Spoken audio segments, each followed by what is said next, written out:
So as you can see on my Riskrunner right here to build up the catalyst, we're currently at 30%, so we're going to go ahead and run through here. Right at the beginning, we're just going to stop and wait for these dregs on the right hand side to damage me with some arc damage, and then we can get going. So we got the 5 seconds. Watch the timer and just watch the lightning chain all over the place.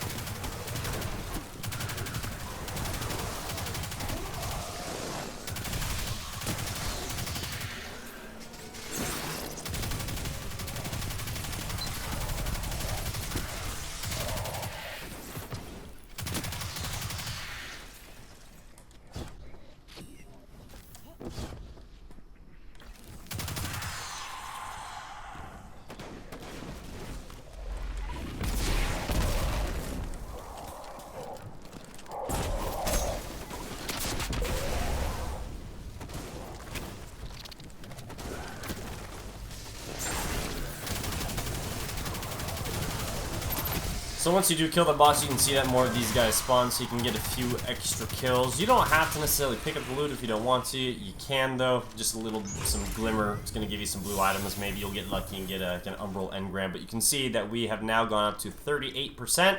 So in less than maybe less than 2.5, 3 minutes, we got 8%. So you can get this thing done 100% less than 1 hour's time.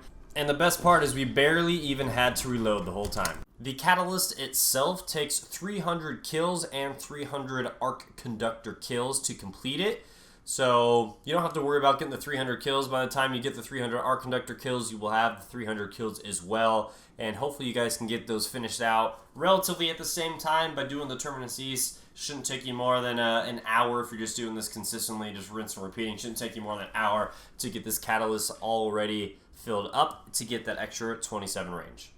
Now, why do I think the Riskrunner is going to be in the meta of this season? 1, it's an arc weapon. 2, it has a large magazine, rounds per minute, it's 900, so you're dealing a lot of damage already.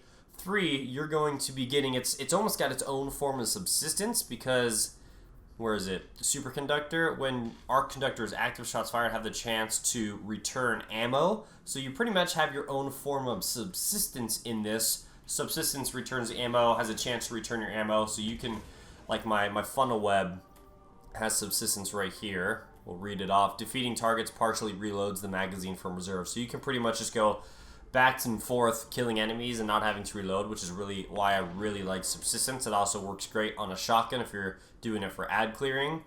But yeah, the arc conductor pretty much gives you that perk, and you're dealing a ton of damage, so you're going to be able to take out a ton of ads. This is going to be a very ad control heavy weapon, but that's what Arc 3.0 is all going to be about. It's going to be about chaining damage. It's going to be about up close and personal. Like this Riskrunner fits perfectly in their whole Arc 3.0 idea of chaining damage, being up close and personal. It's a submachine gun. Also, since this is an exotic, we have really good legendaries as well. You have the Storm Chaser, which you can get from the Duality. Very strong. It's used in a lot of Grandmaster Nightfalls. You have the Hothead. Hopefully you guys were able to get an Adept one. Even the regular one was really strong. But this is an amazing rocket launcher as well. I mean, between these two legendary arc weapons, you're not going to really need to get much more. I mean, you might want to throw on a Thunderlord here and there because it does have the new intrinsic trait of overload rounds. So the Thunderlord will have that, but you're going to be dealing more damage with the Hothead or the Storm Chaser to any bosses than you would with the Thunderlord. Thunderlord's a good ad clearing weapon as well, but the Riskrunner is going to be just as strong, and you're not going to have to get heavy ammo for it.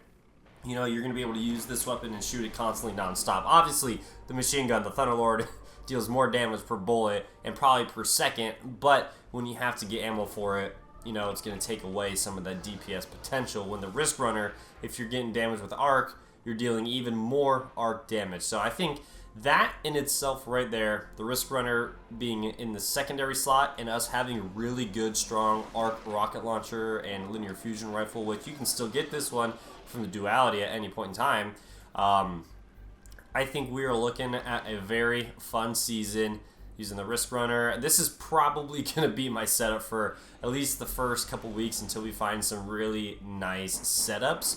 But I just wanted to make this Riskrunner apparent to you guys because it is very, very strong. Another thing to point out, guys, depending on what exotic you are running, this weapon is going to be creating orbs of power for you like crazy, especially if you're using the Star Eater scales. You compare this with Arc Siphon. Rapid Arc Weapon Final Blows create an orb of power. I have this ×2. Equipping multiple copies of this mod increases the potency of the generated orb, so pretty much you are just going to be getting more super energy per orb.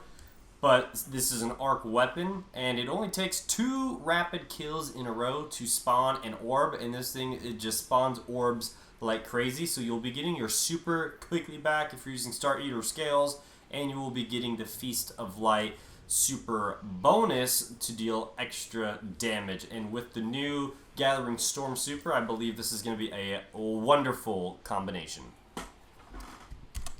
Thank you all for watching. I hope you enjoyed the video. Go get yourself a Riskrunner and get it up to 1570 so you're ready for Season 18 on Day 1 and have some fun. Alright everybody, thank you all so much for watching. Have a great day, and I'll catch you guys all later on my next video.